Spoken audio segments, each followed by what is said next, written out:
Hello everyone, this is Crystal Potthoff from Prayerful Arts, and today is a really exciting day for me.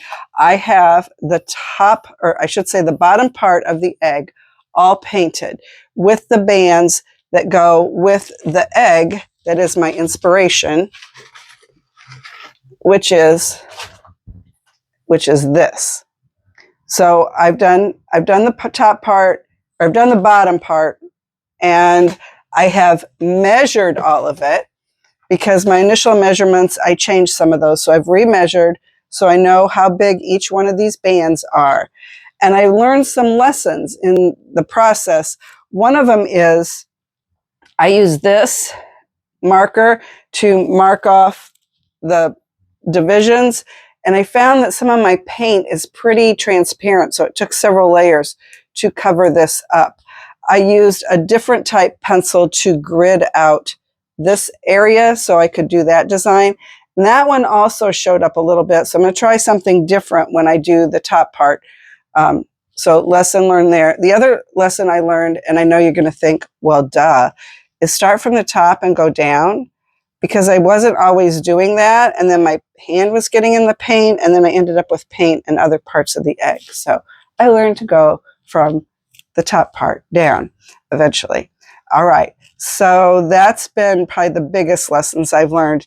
I have to use just a little bit of paint because it's a curved surface, a lot different from working on a real egg where I put wax on it. The wax dries almost instantly. The paint doesn't, it runs. So I have to work a very small section so that I don't get paint dripping down the egg and causing me yet another issue.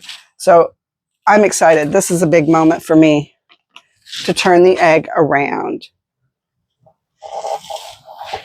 And my husband suggested I put a cloth here. Thank you, honey, who is also my videographer today, to kind of protect the egg. So, all right. This was the tape I put on the top to help me get the initial divisions. So I'm ready to go, and I'll be showing my progress as I work on this. I did find that a Mr. Clean Magic Eraser will lighten these lines up significantly. So once I get them remeasured, I will be removing a bunch of these lines so I don't have the issue of trying to put 10 coats of paint on it to get it all covered up. So I talked about using the Mr. Clean Magic Erasers to take off the black lines on my my big egg here. And you can also use these for cleaning up your chicken eggs or goose eggs or whatever. And so there came 3 in a package. This one's been used a little bit. You get it wet, and then let me show you how you use it, how I'm going to use it on the egg. So here's the top of the egg, and from here, the first section is 5 inches. Well, this is 5 inches. So that's where I thought I was going to make a line, but I'm not. So I use this, and I just kind of, okay, this isn't going to work for me to hold it. But I'll just kind of go over it like this, and eventually it's wobbling.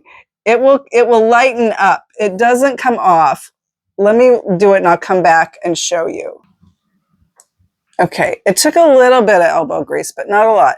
So you can kind of see this is much lighter than this. So I'll go around the whole egg and lighten up that line so it will be easier for me to paint over it. And then I won't lighten up any of these others until I know where bands are going, because I kind of need these to help guide me to paint like whatever line is going to go around so it's evenly. But if I don't need that specific line, then once I know where I'm going to paint it, I'll remove this if I need to. Anyway, thanks for watching, and I'll be back.